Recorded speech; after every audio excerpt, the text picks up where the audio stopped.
Let's talk about the very different Patriots Day, which is the new film from Peter Berg. The third entry in what could be described as the Mark Wahlberg topical disaster trilogy, which began with Lone Survivor in 2013, the film about the Operation Red Wings in Afghanistan that went wrong. And then last year, Deepwater Horizon, about the oil spill. Both of these have starred Mark Wahlberg. And You're leaving out Transformers, aren't you?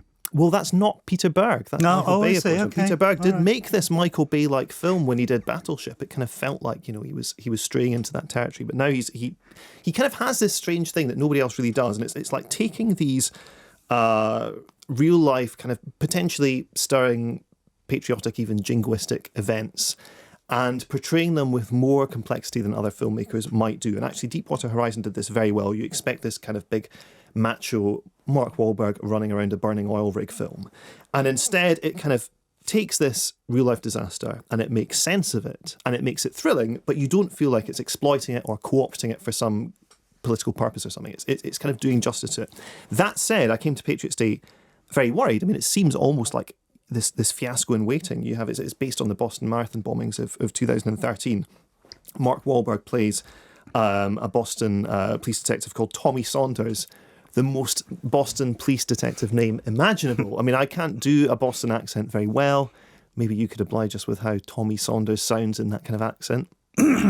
Yeah, well, I'll try. It's like, what is Tommy? No, you have to remember that the cars are parked in the yard. There we are. When That's it. you come from Boston. So Tommy Saw. Was that about right? It's brilliant. That's Thank you. Okay, so there you go. So that's Mark Wahlberg in this film.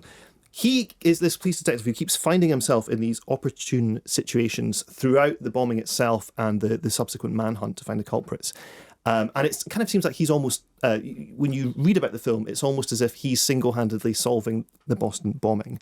And that isn't actually what happens at all. It's about Boston as a city resisting what happens in that bombing and kind of being galvanized by it. And there's none of the kind of hollow triumphalism that you find in films like in the 1980s when Hollywood was sort of refighting Vietnam on screen in Rambo, First Blood Part 2, or Predator. This idea, if we can't win in reality, we'll win in the movies, and that will somehow make up for it. That's not what this film's about at all. Beside Mark Wahlberg's character, you have John Goodman as a police commissioner, Kevin Bacon as the FBI leader who's kind of parachuted in to manage the investigation. J.K. Simmons is this beat cop out in the suburbs who plays an intrinsic role in the later kind of capture of the guys that did the bombing. Here's a clip of where they're all discussing how best to take the investigation forward. Those are not our guys. Meanwhile, you guys aren't any closer to identifying the two we're really looking for. We need to release those pictures.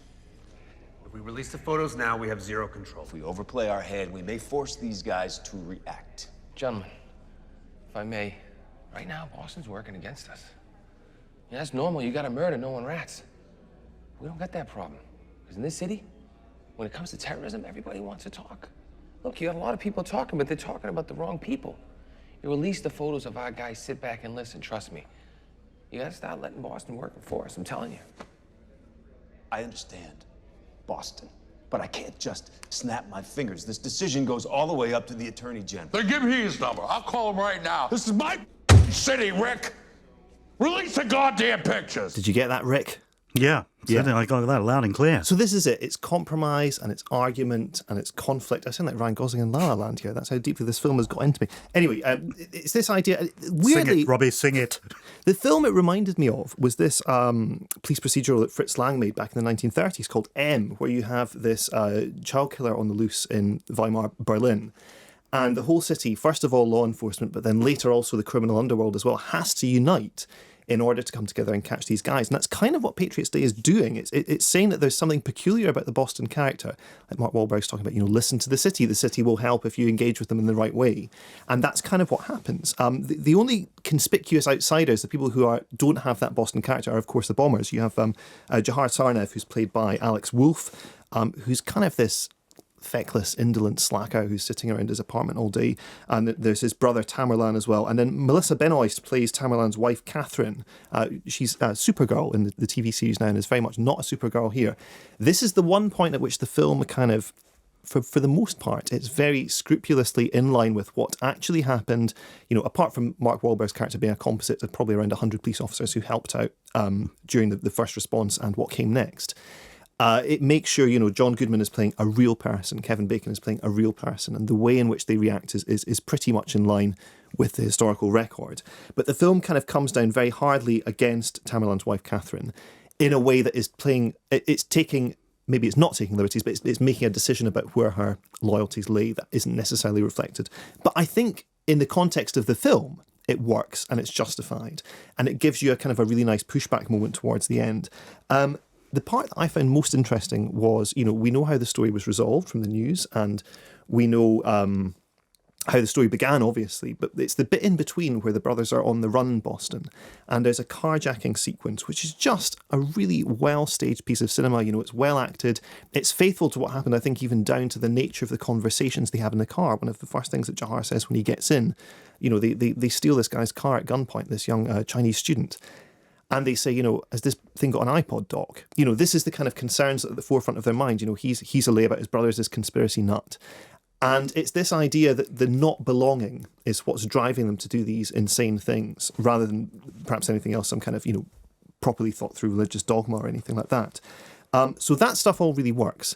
I think what I find difficult is the film sort of resolves the confusion and the chaos of the real life event almost to a fault, in that when you're setting this up with this all-star cast, so you have J.K. Simmons as a beat cop at the very start, you're saying, oh, okay, so it's J.K. Simmons. By the end, he is going to do something very J.K. Simmons-y. And that means that when that, of course, happens, the surprise is kind of lost. So it almost is making too much sense of what happened. But it does it in an effective way and in an entertaining way, and also in a way that I felt didn't betray the actual reality that it was based on, which is a very, very difficult tightrope to walk.